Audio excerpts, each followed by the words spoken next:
মালপোয়া তো সকলেই আমরা খেতে ভীষণই পছন্দ করি, আর সেটা যদি ছানা আর রাঙালু দিয়ে তৈরি হয় তাহলে তো আর কথাই নেই। এটা এতটাই দুর্দান্ত স্বাদের হয় যে এটা আপনারা যদি একবার বানান এরই প্রেমে পড়ে যাবেন। এটা এতটাই সফট হয় আর খেতে দুর্দান্ত স্বাদের হয়।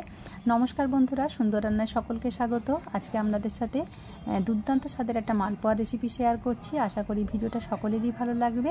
নতুন বন্ধু হলে চ্যানেলটাকে সাবস্ক্রাইব করে রাখার অনুরোধ রইল।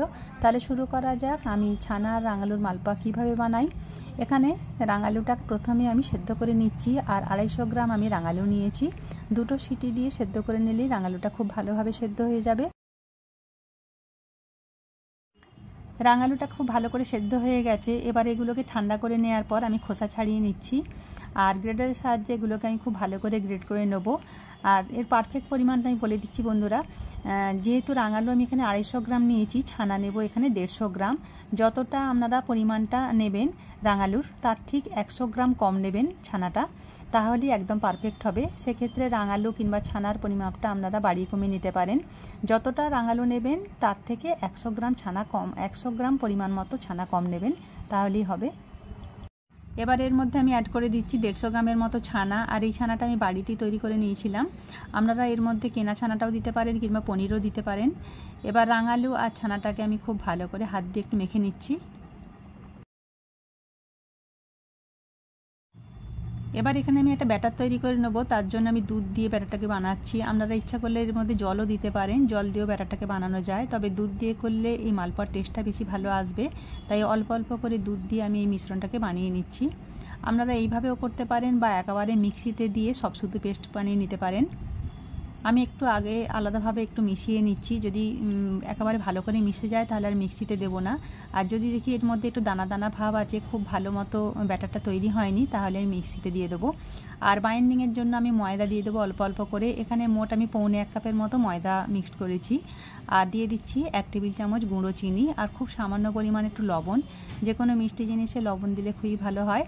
এবার এই ব্যাটারটাকে দেখি বুঝতে পারছেন ব্যাটারটা কিন্তু একদমই ভালো স্মুথ হয়নি, তাই আমি একটা মিক্সিং জারের মধ্যে নিয়ে নেব।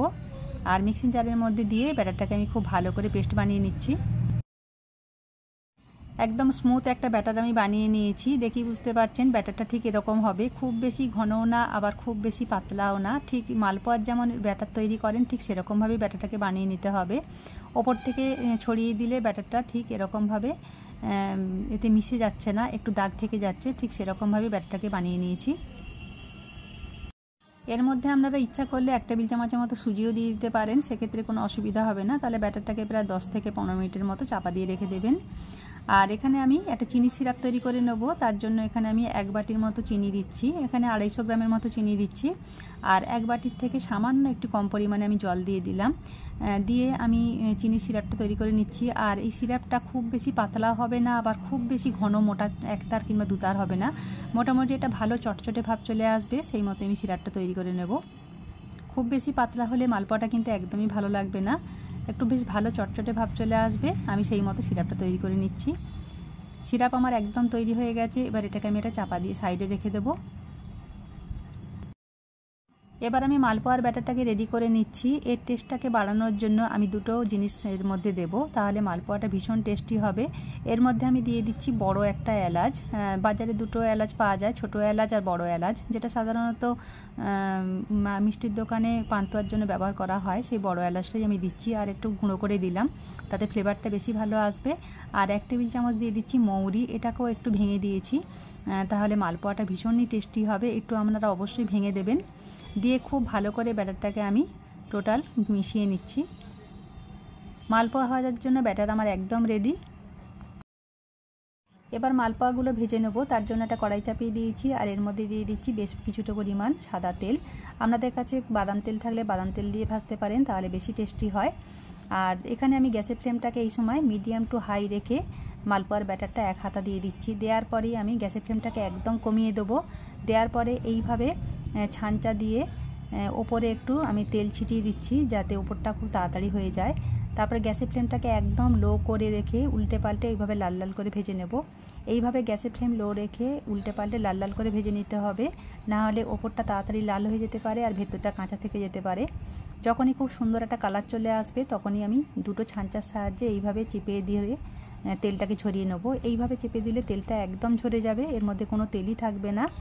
আর এইভাবে গরম অবস্থাতেই আমি চিনি সিরাপের মধ্যে দিয়ে দেবো। চিনি সিরাপের মধ্যে দেওয়ার পরে উল্টে পাল্টে প্রায় মিনিট খানেকের মধ্যেই এটাকে আমি তুলে নেব, কারণ খুব বেশি রাখার দরকার নেই। 1 মিনিটের মধ্যেই এটা খুব সুন্দরভাবে রসটা একদম টেনে যাবে। আর বন্ধুরা, মালপোয়াটা ছাড়ার সময় আপনারা অবশ্যই দেখবেন, একটুখানি ছেড়ে দিয়ে প্রথমে দেখবেন। যদি মনে হয় যে মালপোয়াটা ঠিকঠাক বাঁধন আসছে না, একটু ছেড়ে ছেড়ে যাচ্ছে, তাহলে এর মধ্যে অবশ্যই একটু ময়দা মিশিয়ে দেবেন, তাহলে আপনাদের মালপোয়াটা একদম পারফেক্টভাবে তৈরি হয়ে যাবে। এইভাবে আমি সবগুলো মালপোয়াগুলো এইভাবে বানিয়ে নিচ্ছি। বন্ধুরা, আমার চ্যানেলে আমি যে কোনো রেসিপি যখন বানাই পারফেক্টভাবে দেখানোর চেষ্টা করি আর বোঝানোরও চেষ্টা করি। আপনারা খেয়াল করলেই বুঝতে পারবেন, যাতে আপনাদের কোনো কিছু বানাতে না অসুবিধা হয়, সেই জন্যই আমি কথাটা বলে দিলাম। কারণ যে কোনো জিনিস যখন আমরা অনেক বানাই তখন অনেক আশা নিয়ে বানাই, যদি জিনিসটা খারাপ হয়ে যায় সত্যি আমাদের খুবই খারাপ লাগে। শুধু এই টিপসগুলো মাথায় রেখে আপনারা বানাবেন, তাহলে একদম পারফেক্ট হবে। প্রথমত ব্যাটারটাকে একদম স্মুথভাবে তৈরি করতে হবে, আর তেলটাকে খুব ভালো করে গরম করে নেওয়ার পরেই ব্যাটারটাকে ছাড়তে হবে। তারপরে গ্যাসের ফ্লেমটাকে লো করে দিয়ে উল্টে পাল্টে লাল লাল করে ভেজে নিতে হবে। আর যদি তেলে দেওয়ার পরে দেখে মনে হয় যে ব্যাটারটা ঠিক হয়নি, ছেড়ে ছেড়ে যাচ্ছে মালপোয়াটা, তাহলে এর মধ্যে একটু অল্প ময়দা মিশিয়ে দেবেন, তাহলে একদম পারফেক্টভাবে তৈরি হয়ে যাবে আপনাদের মালপোয়া। এর লুকিংটাকে আরেকটু ভালো দেখানোর জন্য আমি এর মধ্যে পেস্তা আর আমন্ড কুচি ছড়িয়ে দিচ্ছি। আপনারা এর মধ্যে খোয়া ক্ষীরও ছড়িয়ে দিতে পারেন। বাড়ির যে কোনো অনুষ্ঠানে আপনারা খুব সহজভাবে এটা বানিয়ে নিতে পারেন, সবাই দেখবেন ভীষণই খুশি হয়ে যাবে। সামনেই হোলি, আপনারা হোলির জন্য বানিয়ে নিতে পারেন বা রমজানের জন্য বানিয়ে নিতে পারেন। আমার চ্যানেলে আমি বিভিন্ন ধরনের এরকম রেসিপি শেয়ার করে থাকি। সবাই ভালো থাকবেন, সঙ্গে থাকবেন, আবার দেখা হবে নতুন নতুন রেসিপি নিয়ে। ধন্যবাদ।